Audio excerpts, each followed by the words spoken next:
Demdik TV, la première web télé de transport du Sénégal et de la sous-région.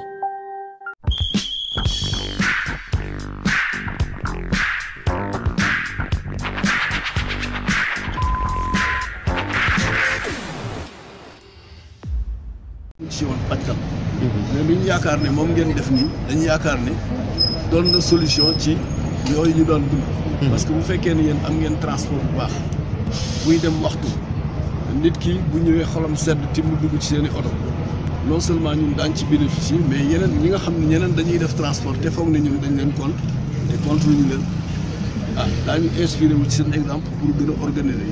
Parce que ñun li ñu laaj rek mooy en tant que habitant au quartier bi ñuy dem ci jàmm di ñëw ci jàmm suñuy kër ak suñuy xale dëkk ci jàmm.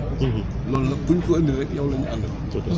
bu fekkee ne loolu am na ñee topp ci seen exemple gis ko organiser comme yéen itam jàmm rek day indi.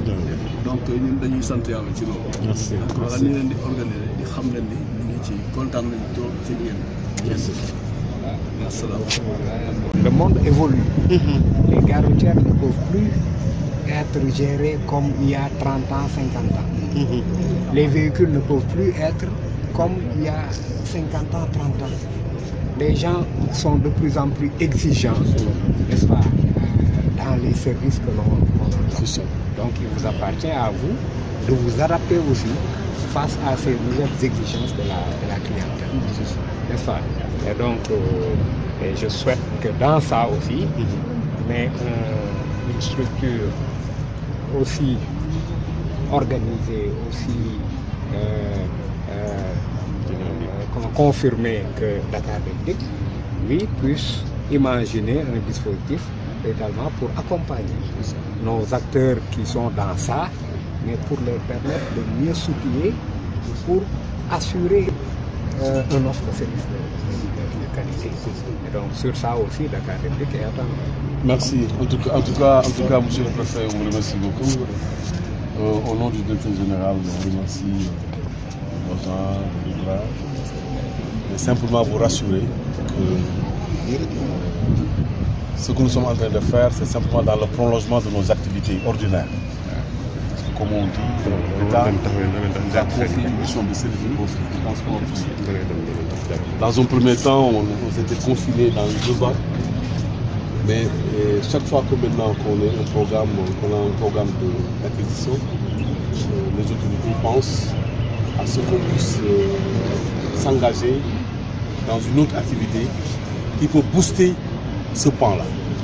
Et on a commencé avec le Sénégal Demdik, avec l'interurbain. Donc quand on démarrait, nous étions à Kaolack.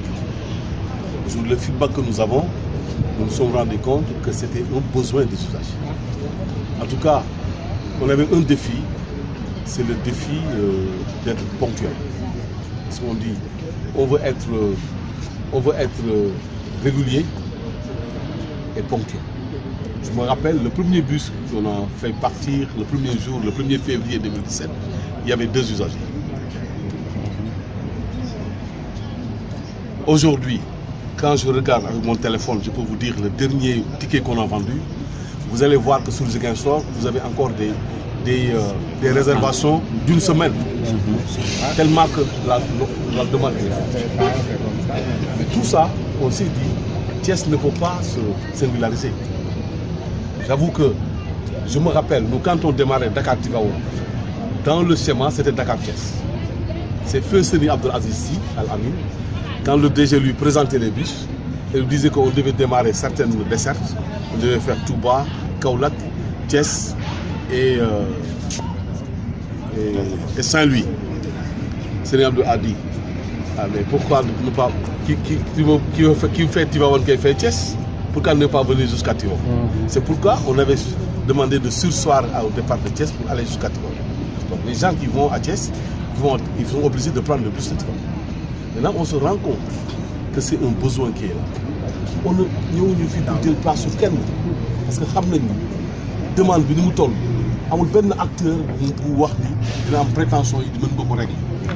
Même Dakar loolu moom laay wax damay wax yenn saa yi ñu am suñu syndicaliste di wax wooy aptu yi dañuy def ni ma ne aptu yi bàyyi leen dina fi liggéey parce que ñu nii di wax mënuñu régler problème sa transport ku ci nekk nag bay waar ñun dañuy ñëw rek bàyyi suñu waa ci li ñuy defal dëkk yëpp ñun defal nañ ko Dakar waa Dakar léegi man mii di wax ak yow su may dem aéroport sama oto dama koy gaare dugg bus bi dem aéroport su ma jógee tukki moom laa jël keneen loolu lay def ñun itam pourquoi pas ñu ñuy def ko fii à Thiès parce que Thiès itam c'est un hub loolu kese la dañuy ñëw rek indi li nga xam ni moomuñu ko parce que bus yi moomuñu ko c'est l'argent du contribuable le service public la ñuy def ni ñu ko waree jox waa Dakar noonu ñu ko war a jox Thiès bu ñu amoon sax moyen noonu lañ koy defee ba Kaolack ku war a jógee aéroport dem kan mais dañu ni nañ ko commencé nànk nii mais jàpp leen ni même sur l'interurbain bus yi ñëw na ñu ngi ci dépôt. attention ma ne ñu ngi ci dépôt donc li ñu bëggoon mooy yàlla dimbali ñu rek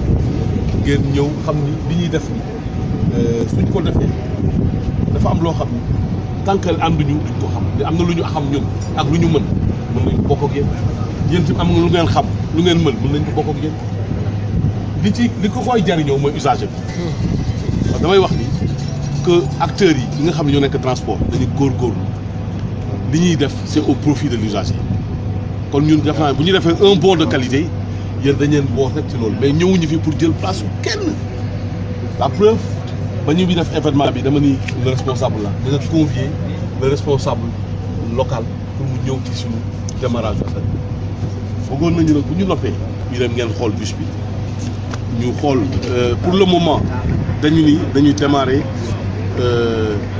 mu am dans li suñu objectif mooy chaque heure benn def mais dañuy à partir de tey dañuy def sur 2 heures pour que nit ñi familiariser wu ak service bi mais lépp loo xam ni société bi war na ko mën a def dans le cadre de la qualité leen ci def lu ñu mën li nga xam ne war nañu ko mën a def ci sunu parce que dafa am benn responsabilité bu ñu responsabilité sociétale moo di ñun d'entreprise RSE dinañ xool dans le quartier wala au niveau qu'est-ce qu'on peut apporter ndax ñun loolu la ñuy def saa yu ñu demee nekkee fenn dañuy jéem a xool ci sunu wàllu entreprise au-delà service bi ñuy def environnement boobu lan lañ fa mën a apporter mu am valeur ajoutée loolu daal lañ bëggoon nañu ngeen jàppale ñu bu baax tout cas le directeur général bëggoon ñëwal boppam mais xam nga ni dans le cadre le président day ñëw Podor moo tax mu dem ca mais ma defe ni woon mais buñ ko fomm ndax usagers yi sonn nañu ndax da ngay gis koo xam ne day jógee ay BD boo ko fekkee foofu am na ñoo xam ne dañu mujj dem ba Dakar doogu ñëw Thiès loolu nag jaadootu en tout cas ñoo ngi ñaan ñëpp seen taxawaay ñu ñaanal ñu jàppale ñu les autorités en premier le préfet ñoo ngi koy sant ndax boobu ba léegi mi ngi ñuy encouragé ndax moom tamit xam na ni la mission de service public c'est une mission régalienne de l'État donc moo tax yéen ñëpp da ngeen jàpp ni képp ku wax xalaat am xalaat ci qualité bi ñuy def dañu ko war ñu ne assez ouvert monsieur Diaw moo fi nekk buntam ubbeeku na lépp luñ ko am ci suggestion dañ ko wax dina ko remonter ñun tamit ci suñu wàll lépp luñ ko mën a def dinañ ko def des usagers en tout cas merci beaucoup. On peut aller visiter un peu le bus. Demdik TV, la première web télé de transport du Sénégal et de la sous-région.